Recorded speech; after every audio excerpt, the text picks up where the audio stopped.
Hey everyone, so it's the Devonshire Shepherdess here, and I thought I'd actually film some sheep for once because I haven't filmed sheep for a little while. So some big changes with us this year, to be honest, when it comes to our sheep flock. So we have decided to cut down on the sheep. So there's 36, I think there's 36 in this bunch, and we've got a bunch of 16 ewe lambs. So that's like a huge drop compared to 10 years ago when we were lambing about 500. So yeah, just under the 50, 60. I can't do the maths in my head right at this moment. So anyway, we've put this bunch to a clean ram, and we'll hopefully keep the ewe lambs from them again next year. And we've put them out into our herbal ley, which has grown, but so has the chickweed, as you can see. And we've got a bit of shepherd's purse in here and some other stuff, but the plantain has definitely grown, the chicory is definitely here, the yarrow is definitely there. I saw some tree, you know what I mean, tree bird, free foot, no, whatever the word is, I can't even think of the name now. That is in here, but we are hoping that we'll graze it off. So this is its first graze. These guys will hopefully just stay in here for several weeks really, and just plane off the top, hopefully eat some of the weeds as well, and then the rest will start to come through. So this is, yeah, our first attempt at GS4. There is a bit of clover coming, but again, it's hopefully that will come through in the spring. So I don't worry about weeds so much as we used to, mainly because this seems to happen, then they get eaten or they get trampled in, and then they never really come back again. So I'm hoping that will be the case again next year, otherwise we'll have to look at something different. This field was the one we paddocked up 2 summers ago into 10 paddocks, and we've obviously took the paddocks out to reseed it, but it will go back into paddocks again next year for the cattle, and we'll just graze them round. If there's any growth in the spring, we might do a first cut silage, but we shall see. So yeah, the decision to cut down the sheep numbers has been one of a choice, just for the time being, not forever, much to my dad's disappointment. And the biggest change as well is that we're going to be lambing these at the end of March into April. So that will be the first time in over 20 years I won't have lambed a sheep in winter, in either December, January or February, which is strange. But I'm hoping it will just give us kind of, yeah, probably like the rest we need when it comes to lambing and stuff. We put a lot of work in, Mum and I, lambing sheep, and I just don't think it's how it should be when it comes to having to pull lambs off and things like that. So we're just playing around with the sheep flock, trying to improve their health. I believe that mineral deficiencies are a huge problem when it comes to sheep health, for everything from lambs dying in utero to having the cervix not opening up properly, so then you get ringworm, even to lambs like getting too big almost as well, like a bit like diabetic women. It's almost like sheep on high ryegrass clover leys are growing such big lambs, we end up, well, with them getting stuck. And that's something that Mum and I just, one, physically for ourselves, we both struggle with our backs, and years worth of it going forward is just not what I envision for our lambing kind of period.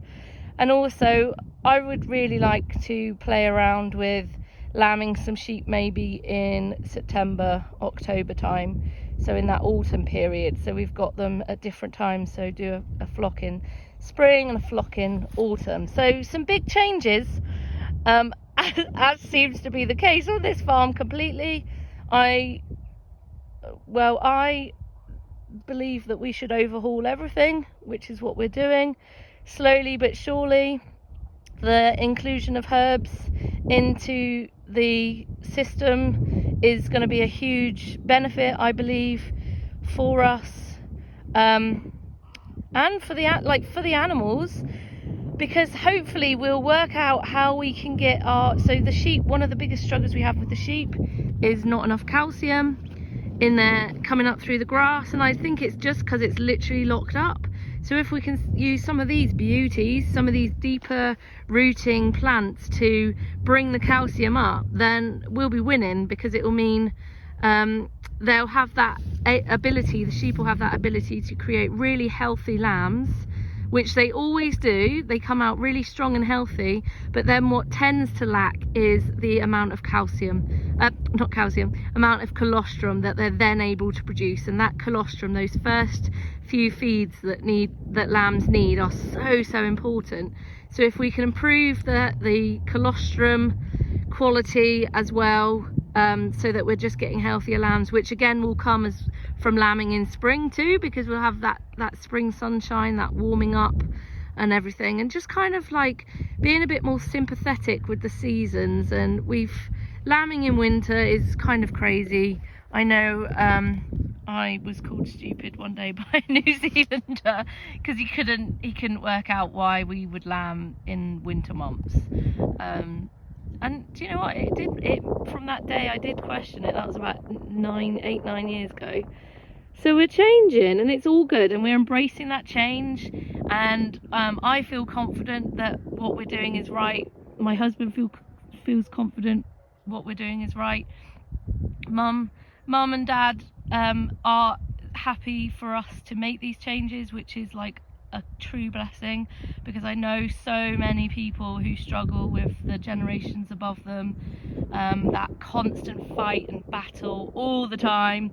And I'm not saying that we don't have that fight and battle, because I would actually be lying, but after some research and evidence to back up my theories, sometimes, not always, other times we just chuck it in when it comes to seeds and hope it grows.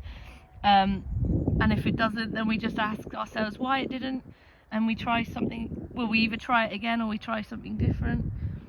You may also see that these top paddocks here, they have an inclusion of docks in them. Now, docks are a funny old thing, aren't they? Because again, we think that they're weeds. And that is a big thing that my dad is like, oh, we need to top the docks, we need to get rid of the weeds. But actually I think that they're there just doing us a favour. I actually do. And they will get eaten. The cows will eat them off. If they're sweet enough, they will eat the leaves. There is health benefits in docks, lots of health benefits in their seeds, in their leaves.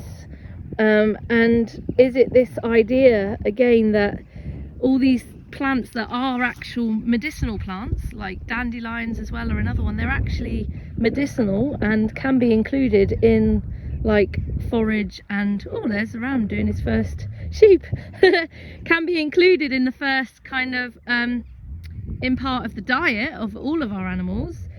But yet we're told that they're weeds, we should spray them, and then in spraying them we kill off everything else. I remember one year, probably 15 years ago, we sprayed the docks off and we killed all the clover as well. And then we had to reseed the clover because we killed the clover. So I question all these things.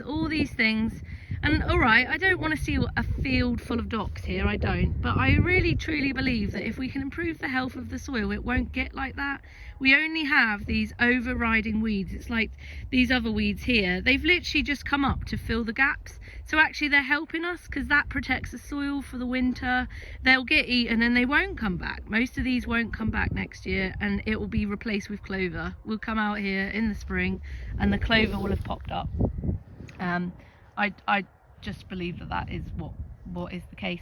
But many farmers I know, and if you're listening to this and you think I'm an idiot, many farmers will think that's stupid. But I just ask you to question everything, because we have been led up one large garden path when it comes to farming, and I feel like the powers that be have made a lot of bad choices and decisions, and we've just gone along with it, and now we're the ones having to struggle and suffer, literally trying to produce food for less all the time, when actually it shouldn't be that way. We should be producing food for what it costs, not for less, and other things should be foregone. That's it. So there's my rant for the day. If you have any questions, then just either ping me a comment on this video if it's on YouTube, or send me a DM. I am looking to start working with women in farming who are interested in what we're doing here. So if that is something that you are interested in, then please reach out, send me a DM, and I can give you more information on that. I'll speak to you soon. Cheers.